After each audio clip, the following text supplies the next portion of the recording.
Sekitar kau, ya wahai Tuhan, aku mari dah ni. Mari dah ni. Aku menyahut seruanmu. Aku menyahut jemputanmu. Aku menyahut undanganmu. Sebab orang gaji ke umurah baik ialah jemputan daripada Allah Subhanahu wa taala. Mari masjid surau pun gitu juga, jemputan daripada Allah taala juga. Moga mari masjid ni bertamu dengan Allah Subhanahu wa taala. Mari surau, tempat-tempat ibadah, tempat kita sembahyang.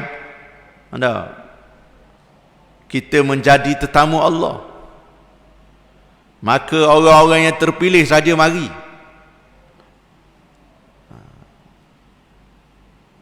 Orang ramai sekapung. 400 buah rumah sekapung. 200 buah rumah sekapung. 300 buah rumah sekapung. Hak yang menjadi tetamu Allah, mereka yang terpilih. Hak mari masjid juga merupakan tetamu Allah Subhanahu wa taala. Orang yang terpilih saja mari. Mari terdetik nak mari masjid, nak mari surau.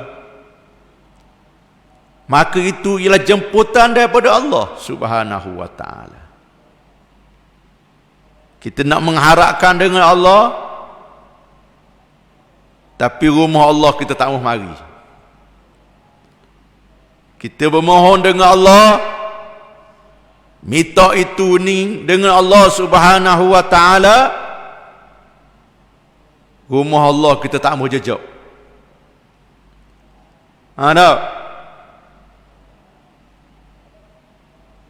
dengan kita mari sendiri rumah dia, menadah tangan mohon dengan dia, itu lebih baik sebenarnya. Macam kita nak jemput orang je kau, nak mari ni kau kahwin rumah kita. Hak comelnya kita pergi rumah dia jemput. Tak gitu. Maka tuan rumah hak kita jemput tu ataupun kawan-kawan yang kita jemput tu, kita pergi rumah dia. Jemput, beri kad sendiri, pergi jemput jumpa sendiri. Ni marilah ni kau kahwin anak saya yang ke-9, yang ke-10 ke ikut pandai lah. Tak? Hak busu ke, sudah barang tentu orang dijemput itu akan lebih rasa dihargai. Dan maka lebih lagi kita kena Allah Subhanahu wa taala. Kita minta menadah tangan, bukan tak boleh kita menadah tangan. Boleh berlaku di mana-mana. Atas muka bumi ni boleh berlaku kita duduk mana, doa dengan Allah Ta'ala boleh. Tapi afdal mari masjid. Mengadu dengan Allah dalam rumah dia sendiri. Bukan tak boleh kita nak mengadu duduk tepi sungai, tepi parit. Dalam rumah kita. Dan di lain-lain. Tapi hak afdalnya kita mari rumah Allah Subhanahu wa taala, mengadah tangan, mengadu dengan Allah Subhanahu wa taala dalam rumah dia sendiri. Itu melambangkan ubudiyah kita kepadanya, perhambaan diri kita kepadanya, pengharapan yang amat sangat kita kepadanya. Maka begitulah tetamu Allah Subhanahu wa taala yang dipilih oleh Allah Subhanahu wa taala untuk mengerjakan haji, umrah dan sebagainya. Mereka yang dipilih. Walaupun kita tak napi ada yang kota, tak cukup kota dan sebagainya. Namun begitu, kadang-kadang ada setengah tu nama duduk dalam kota dah. Tak pergi juga. batal semula ataupun terik diri kerana dia tidak terpilih oleh Allah Subhanahu wa taala untuk menjadi tetamu dia. Hak boleh dah dapat surat tapi terik diri ataupun batalkan diri dia daripada dia nak pergi. Ini melambangkan bahawa pergi Mekah, pergi haji ke buat umrah ni atas jemputan Allah Subhanahu wa taala. Sama juga masjid pun begitu juga.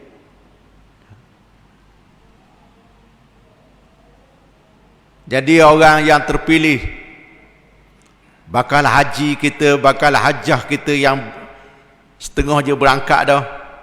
Ada yang bakal berangkat nanti. Sudah barang tentu semua ini akan mengucapkan talbiyah. Labbaik Allahumma labbaik. Ya Tuhan, wahai Tuhanku. Ya wahai Tuhan. Yaitu menyahut seruan Allah Subhanahu wa taala. Labbaik la syarika laka labbaik. Ya wahai Tuhanku, tidak ada syirik bagimu.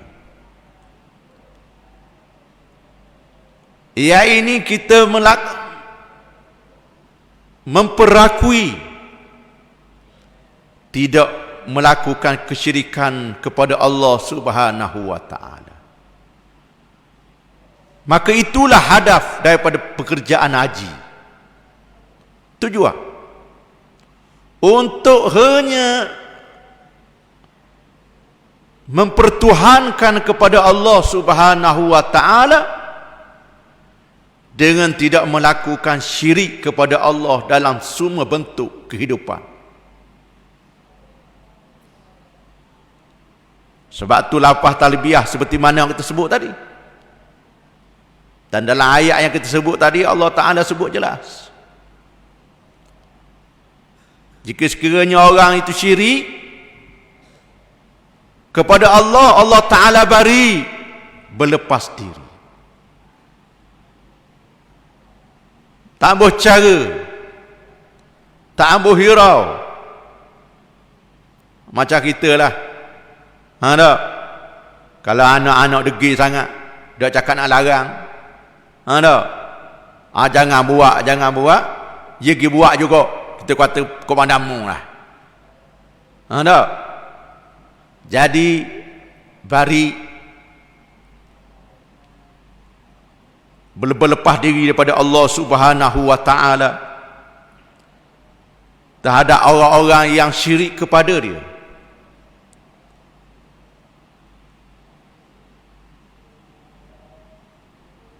Dan Allah Ta'ala sebut wa in tubtum fahuwa khairul lakum. Dan jika sekiranya kamu bertaubat, taubat daripada syirik kepada Allah Subhanahu wa taala, fahuwa khairul lakum, maka itulah lebih baik bagi kamu.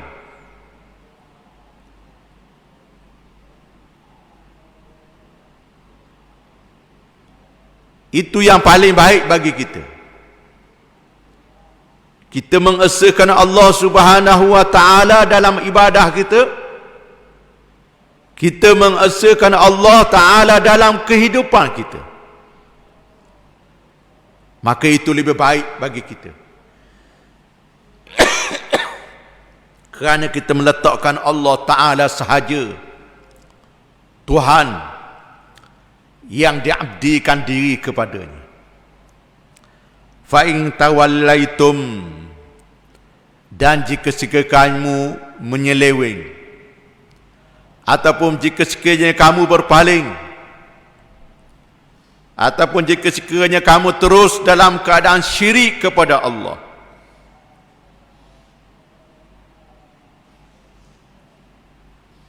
kamu terus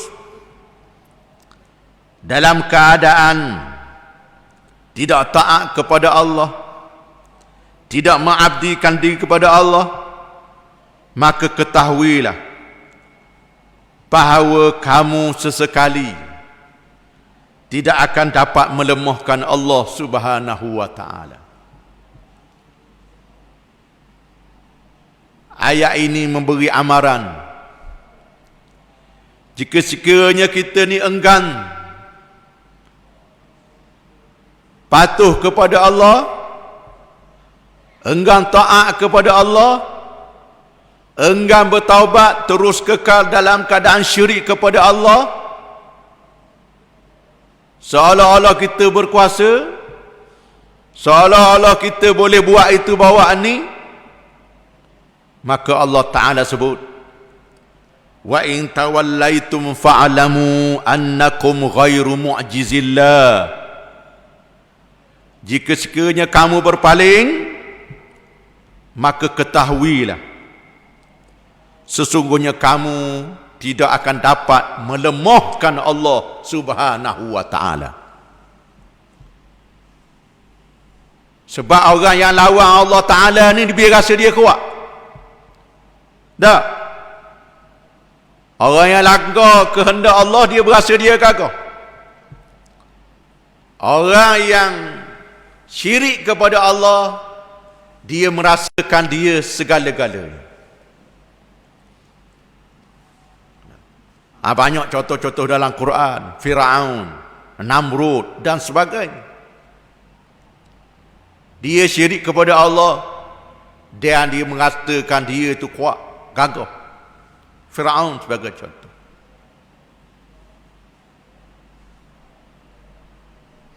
Firaun mengaku dia Tuhan. Dia mengaku dia menghidupkan. Itu dia.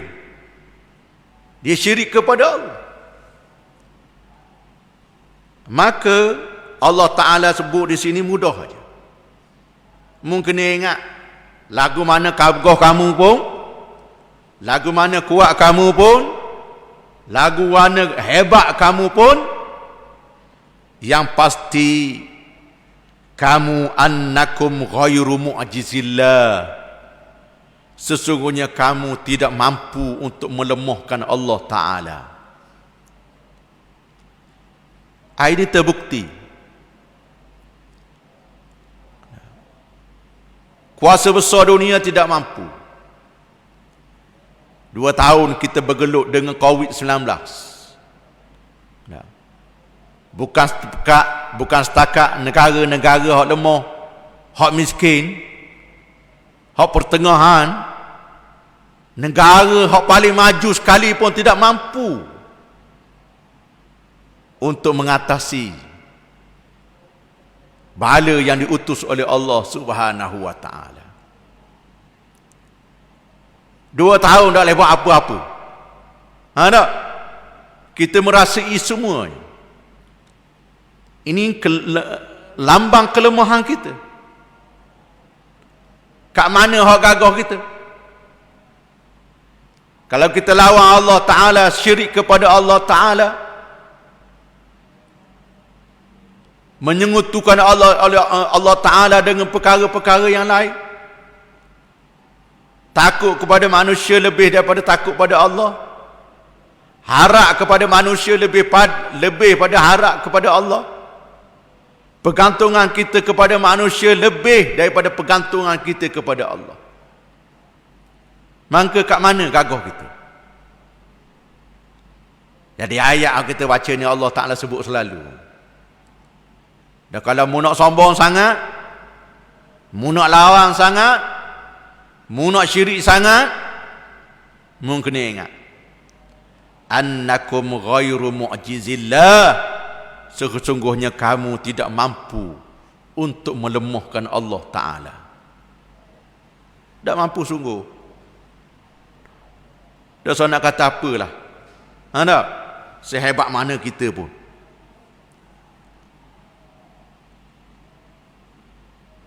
Sesungguhnya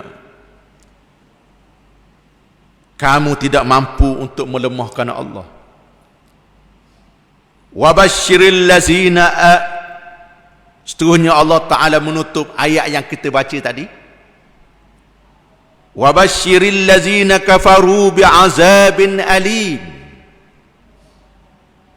Dan kamu beritahulah, kamu royaklah, kamu kabarlah kepada mereka yang kufur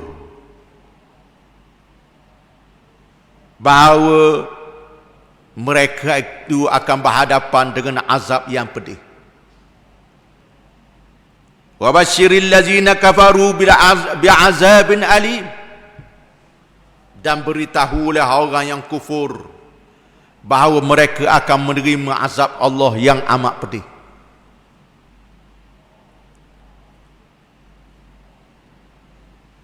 Orang yang kufur pada Allah akan menerima.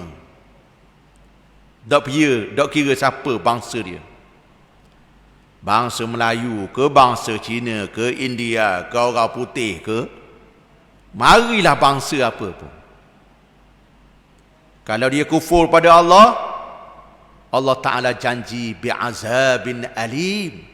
Kena azab yang pedih. Jadi jelas pada kita bahawa tuntutan daripada mengerjakan haji ialah kita menghindarkan diri kita daripada syirik kepada Allah Subhanahu wa Ta'ala. Kita hanya mengesahkan Allah Subhanahu wa Ta'ala, ubudiyah kepada Allah Subhanahu wa Ta'ala. Dan inilah yang dibuktikan oleh 3 individu dalam peristiwa ibadah haji. 3 individu yang cukup hebat, yang cukup agung, yang menjadi contoh yang sepatutnya kita jadikan sebagai contoh, yaitu Nabi Allah Ibrahim alaihissalam serta isteri dia Siti Hajar dan seterusnya anak dia. 3 individu ini telah membuktikan bahawa mereka ini hanya mengesahkan Allah Ta'ala, tidak mensyirikkan Allah Ta'ala. Munasabahlah Allah Ta'ala merakamkan perbuatan mereka ini dalam ibadah haji, melambangkan berapa besarnya perhambaan diri mereka terhadap Allah Subhanahu wa Ta'ala, yang perlu kita jadi contoh, menjadikan mereka ini sebagai contoh. Kisah Nabi Ibrahim, Nabi Ismail dan isteri pada Nabi Ibrahim, Siti Hajar ini menjadi satu perkara yang telah diketahui umum. Semua orang tahu. Saban tahun ustaz-ustaz, tuan-tuan guru, alim ulama akan menyebut tentang peristiwa pengorbanan yang dilakukan oleh 3 individu yang kita sebutkan tadi.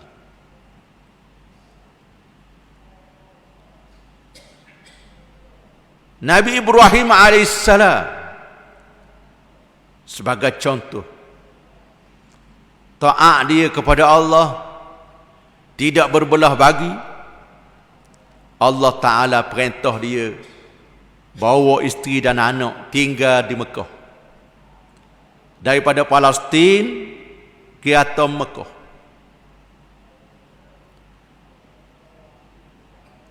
Satu perjalanan yang jauh. Dah lah jauh,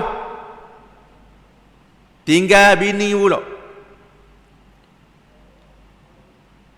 tinggal di Mekah, fi wadin ghairi zi zar'in, meninggalkan anak dia dan isteri dia di lembah yang tidak ada tumbuh-tumbuhan, tak ada kering kotang. Mekah, siapa yang pernah pergi Mekah, umrah ke haji ke, dia akan tengok bukit dia berbatu. Tak? Tak macam kat kita. Kita bukit kita ni tanah. Bila hujan aja boleh tanah boleh gelosor, baru timbul batu. Dia bukit dia tu batu. Batu bersaja-saja. Tumbuhan tak hidup. Fi wadin ghairi zi zara'in. Nabi Allah Ibrahim kerana taat kepada Allah, kerana beriman kepada Allah, bawa juga isteri dia dan anak dia tinggal Makkah. Isteri pula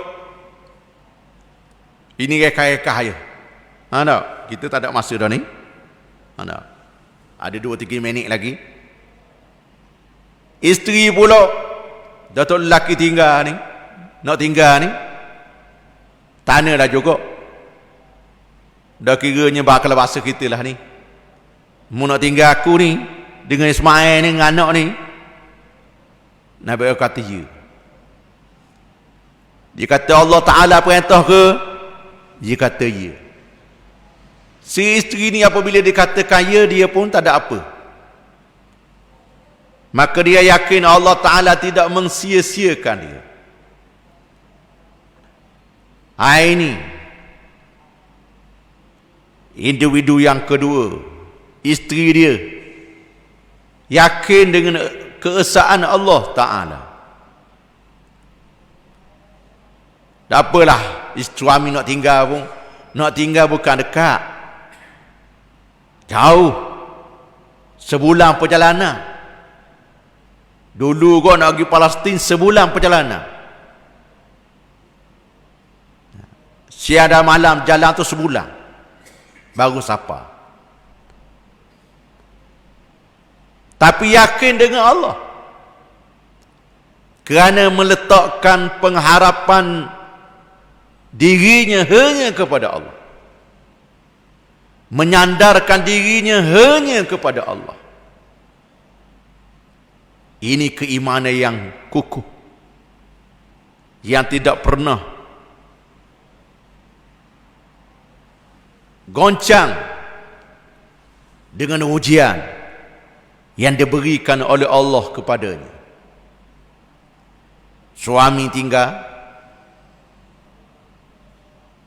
dengan jarak yang jauh, tapi bukan sehari, bukan 2 hari, bukan seminggu, bukan sebulan, tapi bertahun-tahun.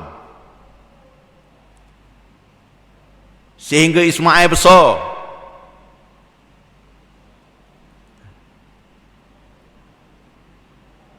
Lepas tu bagaimana peristiwa?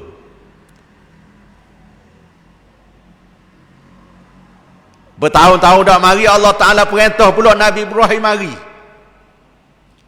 Tengok isteri, tengok anak. Lepas tu nak semulih pula. Ini rekah cerita. Bagaimana kita melihat Nabi Ibrahim alaihissalam dengan penuh keyakinan kepada Allah Subhanahu wa Ta'ala,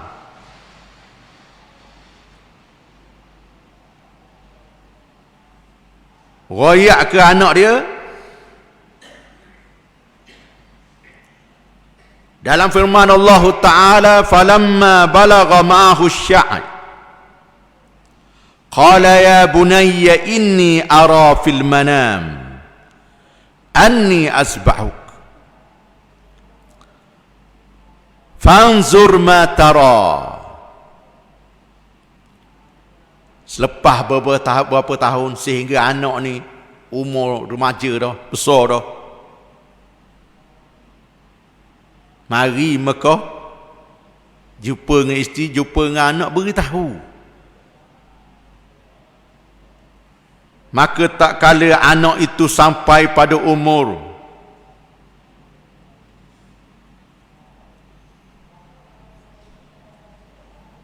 yang sanggup berusaha bersama-sama Ibrahim.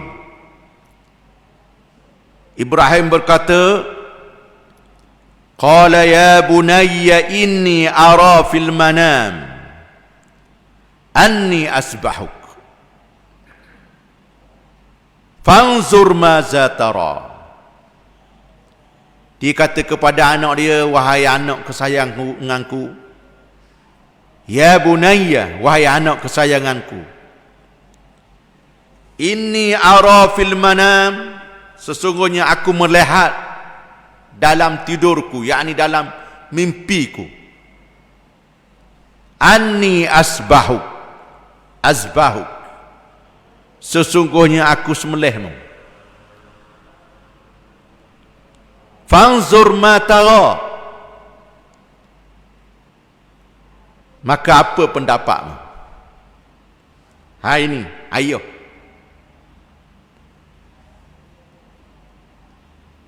Beritahu ke anak dia.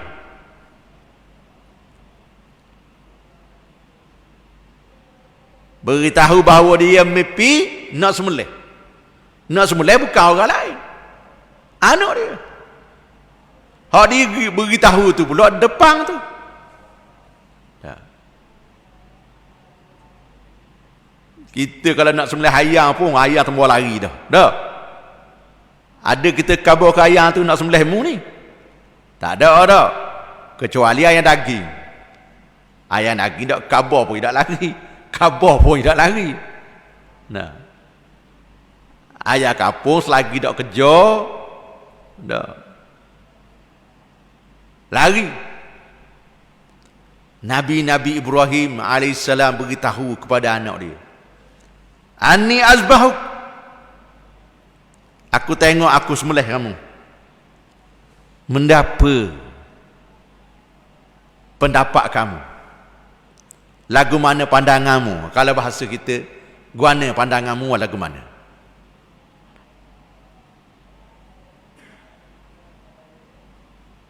Nabi Ismail menjawab, qala ya abati if'al ma tu'mar.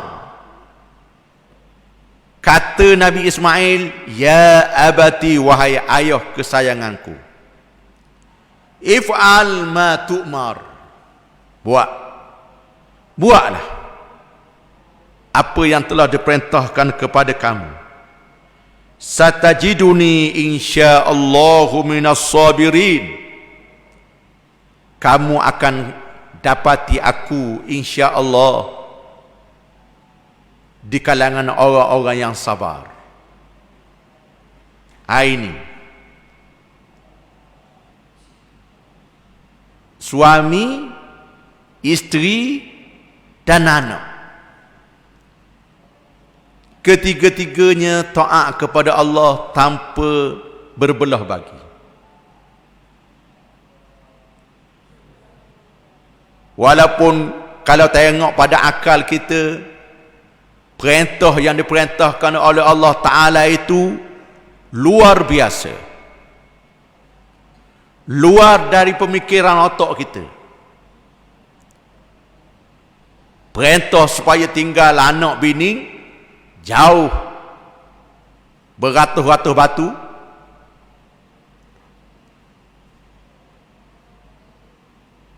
perintah supaya menyembelihkan anak. Dalam keadaan Nabi Ibrahim tak ada anak lain,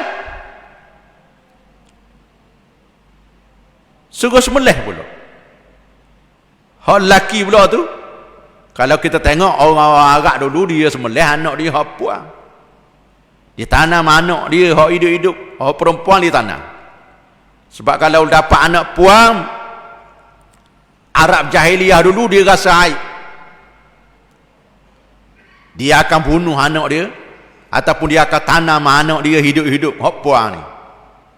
Dia akan berbangga dapat anak lelaki. Jadi dalam hal kisah ini, perintah daripada Allah kalau tengok pada akal kita tak logik,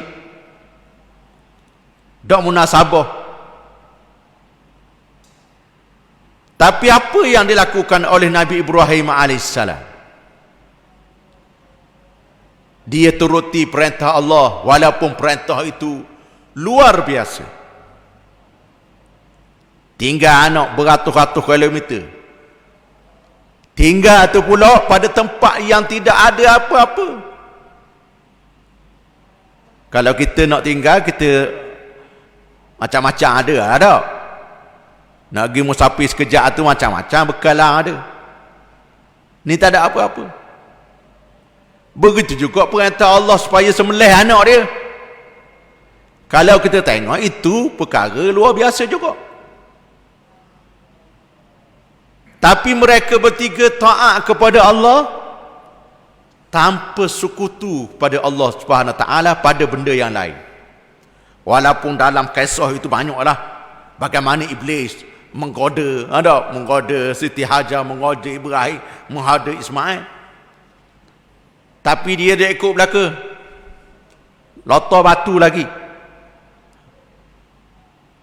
Ini melambangkan tiga individu yang telah membuktikan bahawa diri mereka tidak syirik kepada Allah Subhanahu Wa Taala. Jadi hak lagu ni lah kita kena jadikan contoh dalam hidup kita. Walaupun mungkin perkara perintah Allah tu kita berasa tak kena pada hati kita. Walaupun mungkin apa yang Allah Ta'ala suruh tu rohak bagi kita. Ataupun kita rasa terbeban pada kita. Tapi oleh kerana itu perintah Allah, kita kena ikut. Kita kena turuti. Kita kena letakkan perkara tersebut sebagai satu perkara yang mesti kita lakukan. Kerana lambang kesaan diri kita kepada Allah Subhanahu Wa Taala. Jadi motif daripada peristiwa haji itu ialah mengesakan diri kepada Allah Subhanahu Wa Taala. Jadi saya rasa cukup setakat tu untuk malam ni. Bagi memenuhi ruang yang ada ni, insya-Allah ada masa kita jumpa pula lepas pada ni, insya-Allah. Jadi mudah-mudahan sedikit sebanyak memberi manfaat kepada kita semua. Segala yang baik itu mari daripada Allah, yang kurang itu mari daripada kelemahan saya sendiri. Aqulu qawli hadza wa astaghfirullahu li wa lakum. Wassalamu alaikum warahmatullahi wabarakatuh.